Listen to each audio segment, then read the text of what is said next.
So we'd like to welcome you all to our very first podcast. This is New Homeowner 101. Woo. And yeah, and just to meet you all, my name is Nick. This is my lovely wife, Natalie. And so just so everyone knows a little bit about us, we are new to the podcasting world, but we are also new to the homeowner world. So we just bought a home. How many months has it been now? A little over, or 6 months, I think, will be this month. Okay, we might have to edit this, because I think we have to count August, September, October, November. Oh, okay, So it's just been 4 months. Yeah. Feels like 6. It feels like 6 because it's been a journey. Especially for most of our married life, we have been renters, and so we've rented. We haven't really had to maintain anything or have the responsibility of making sure everything functions properly in the home. Right. We're having to figure it out ourselves without being able to call somebody to just fix it. Yeah. So it's all new to us. Mm-hmm. And so part of our podcast is we wanted to share our journey with you, because we know that there's other people out there that maybe you're Gen X, maybe you're millennial, maybe you're Gen Z, and you've never bought a house before or owned a house. And so we thought maybe what we can do is share some of the things that we've learned that can help you along the way. Mm-hmm. And maybe we can learn from you. So we look forward to getting to know many of our listeners. We invite you to add comments to our podcast page. And we want to get to know you and learn along the way. So in our first episode, we thought we might focus on the subject of plumbing. And I know, right? You're probably wondering why out of all of the subjects would you select plumbing? And so I think because as homeowners, plumbing was actually the first obstacle we had to tackle. Yeah. So Natalie, maybe you can tell our listeners about what happened when we moved in. It was literally our move-in day. Yeah, the very first day we moved in. Yeah, it was very hot that day, and we had moved, well, pretty much we had moved everything in, and we had friends over helping us unpack, and I wasn't in the bathroom, but my mom and my friend were in the bathroom, and all of a sudden they told me, I needed to come here, and the tub was full of dirty, disgusting water that had backed up into the bathtub, and the toilet wouldn't flush, and all my stuff that was in the tub that we hadn't organized yet got completely gross, and which was really strange to us because we had visited the house many times to look at it. Right. And we had used the restroom in the house and flushed the toilet while we were multiple times looking at it, checking it out, and nothing happened. So it was really, it was pretty awful that day. And I remember the reason why the water appeared in the tub was because we were unpacking our dishes. And right, and we were cleaning the dishes in the sink. A friend of ours, and him and I, we were washing all of the dishes in the sink. Running the water the whole time in the sink, in the kitchen. And then suddenly the water from the kitchen appears in the bathtub. Well, so we thought. It was pretty gross. Yeah, so so as new homeowners, obviously we are completely confused. Mm-hmm. So that was basically the first indication to us that something was wrong with the plumbing. Right, and we wanted to sleep there that night, so we were like, how are we going to sleep here if we can't even use the bathroom? Oh, that's right. Because we only have one bathroom. So. You're moving into your new house, and you're expecting to sleep there, and then suddenly you can't use the water. Oh, because we tried to flush the toilet, and the toilet filled up and would not move. Mm-hmm. So this then caused us to begin investigating what was causing that plumbing issue and what we could do to make sure that the drain line was draining properly. Mm-hmm. Right. You got under the house Right. And trying to see what was going on. And we had a Mhm. couple of friends with us that one friend in particular suggested what some of the problems could have been. And he's a handyman. Yeah. And a longtime homeowner. So it was invaluable that he was there to help us. Right. But we crawled under the house because we have a crawl space. And one of the things he suggested was looking at the level of the drain line. So if you can imagine, here's the drain line, and the drain line obviously needs to be sloping down because it needs to have all the water, all of the sewage running out of the house. But the drain line was not flowing down, it was flowing backwards. It was like there was a bow in the drain line. Yeah. So instead of going away from the house, it was coming back towards the house. Right. Almost like it had to go uphill before it went downhill. Right. Now, interestingly, the home had been renovated. So the seller had said, hey, I've replaced all of the plumbing. But getting under the house helped us to really, first really understand where all the plumbing goes in the house. How does it all work? Right. We could begin to indicate and see what were the supply lines and what were the drain lines. So, and that almost all of the plumbing, like piping, was replaced except for the part that we were having an issue with. So all of the supply lines were replaced. They were all brand new. Right. And they were PEX, which one thing that we had heard was, you don't want old PEX. Right. It was all brand new PEX, which is a good thing. Yeah. But the drain line, the main drain line, had not been replaced. Now, the main drain line was a combination of PVC and this really wicked old piece of cast iron. And the cast iron was like almost like a junction where all of the drain lines all came into. So the kitchen went into this cast iron piece, the toilet went into this cast iron piece, the shower, everything just all converged in this one cast iron piece.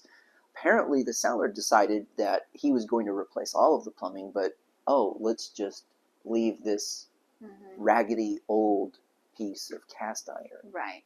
Which wasn't, So note to any of you listeners who are looking to buy a home and the seller says, I've replaced all the plumbing. It would be good for you or your inspector to go under the house, make sure that they really have replaced all of the plumbing. Now, granted, we did catch that in the inspection, and we even asked about it, but our seller didn't want to budge. So that's another story for another day. So back to this, our handyman friend told us, hey, all we need to do is just basically make that drain line slope a little bit more. So it's sloping out of the house. Yeah. So we went to the local Home Depot and we bought a metal strap and we restrapped it.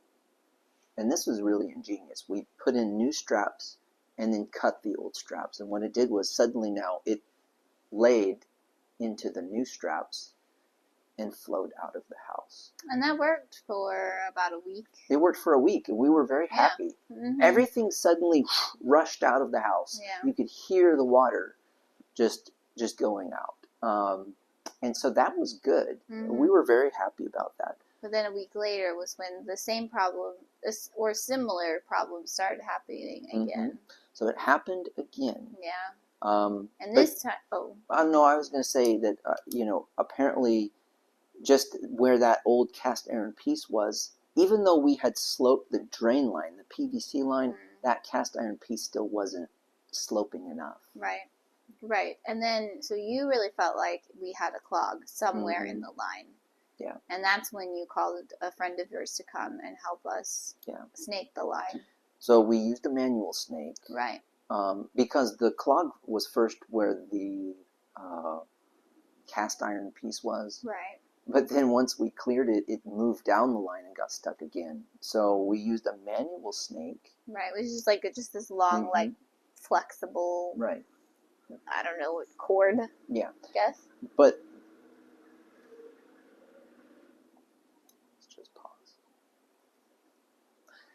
But interestingly, through that whole process, my friend helped me to learn how to take the toilet off, Right. which Yeah. was very invaluable. So taking the toilet off is not something difficult. So for many of you that are new homeowners, don't think that you need to call a plumber to do that. To snake your line, you simply need to remove the water from the tank and from the bowl, and then unscrew the toilet and take it off. Mm-hmm. You need to be careful of the wax seal. Mm-hmm. Maybe, hopefully, if it's a newer home, you just have a rubber seal. Mm-hmm. But then after that, you have access to snake your line. Mm-hmm. So we used a manual snake. It worked, but it didn't work enough. It was really jammed. But you were able to find that there was a clog much further down than we had expected there to be. Exactly. Yeah. And another good friend of mine, it was really clogged further down, and with the manual snake, we couldn't clear it. So we couldn't stay at home that night. Because we couldn't use the bathroom. Again, new home. Only been a week, and now we have to leave it.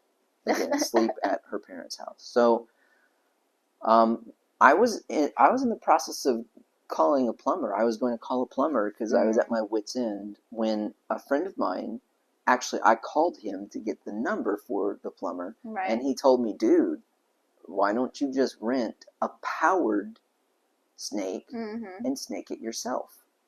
But again, okay, write this down, new homeowners.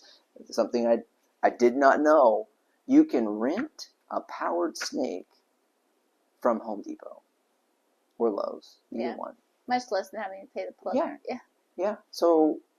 And wait on the plumber, because you were able to rent it on a Saturday. Well, you were able to rent it on Saturday for Sunday. Right, it was a Sunday. So if you had called a plumber on a Sunday, well, one may not have come out, or they would have charged us a lot of money. Oh, right. So I rented the snake for $75. Mm-hmm. And my friend told me, I could have been charged $400, $500 for a weekend visit to do that snaking. So if you're writing this down, and we'll include some checklists and tips in our podcast, but powered snake is the way to go, to rent it. Just rent it if you really need to clear things. Right. Now, when we rented the powered snake, Natalie's dad helped me, which was great because I'd never used one before. Right. But interestingly, when we pulled it out, guess what we found? We found little pieces of a rag. Right. You remember that? Yeah, so a rag had somehow been stuffed down the line, or someone had put it like in the hole after the toilet was removed, left it there, and then they just let it go down the drain. Right. And I'm thinking a big rag like that can't go so far. Only so far. So interestingly, when I talked to a friend of mine who is a plumber, he explained to me, he even asked, he said, was your kitchen renovated? And we said, yeah, it was. And he said, yeah. So apparently what a number of plumbers or even flippers do when they're renovating a house is that when that drain pipe is open and they're refinishing the bathroom, oftentimes they'll stuff a rag inside of it to prevent the methane gas from coming back up, and it stinks up the bathroom. No one wants to work in a stinky bathroom that smells like sewage, so they stuff a rag in there.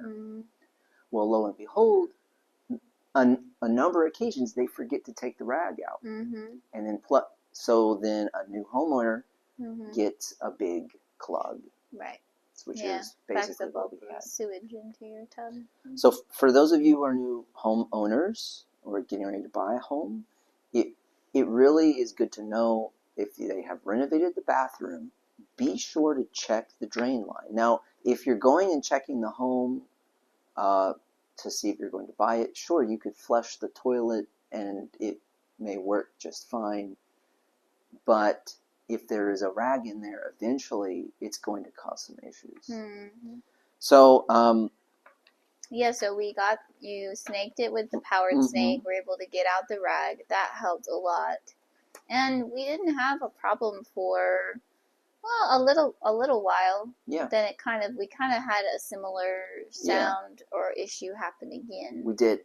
So we had a similar issue happen again, but we're going to pause here because I think it would be good for us to cover that in a future episode, because Sure. there are more things to learn with plumbing maintenance. Mm-hmm. So we've given a lot of tips for those of you who are moving into your new home or buying a home for the first time. Some other things to find out are, where is your water shut-off valve? That's important. Also, checking the seals of your sinks. That's important too. And then also checking your water heater. Now, we're going to talk about that here either next episode or the episode after that, because that was a whole learning curve as well. Yeah, sure. So we'd like to thank you all very much for joining us for our first podcast. In our next episode, we're going to walk through some simple and safe plumbing maintenance tasks that every new homeowner can do. Yeah. And you don't need special tools. You can do this with either no tools or just regular tools. So with that being said, we'd like to thank you all, and we'll see you next episode.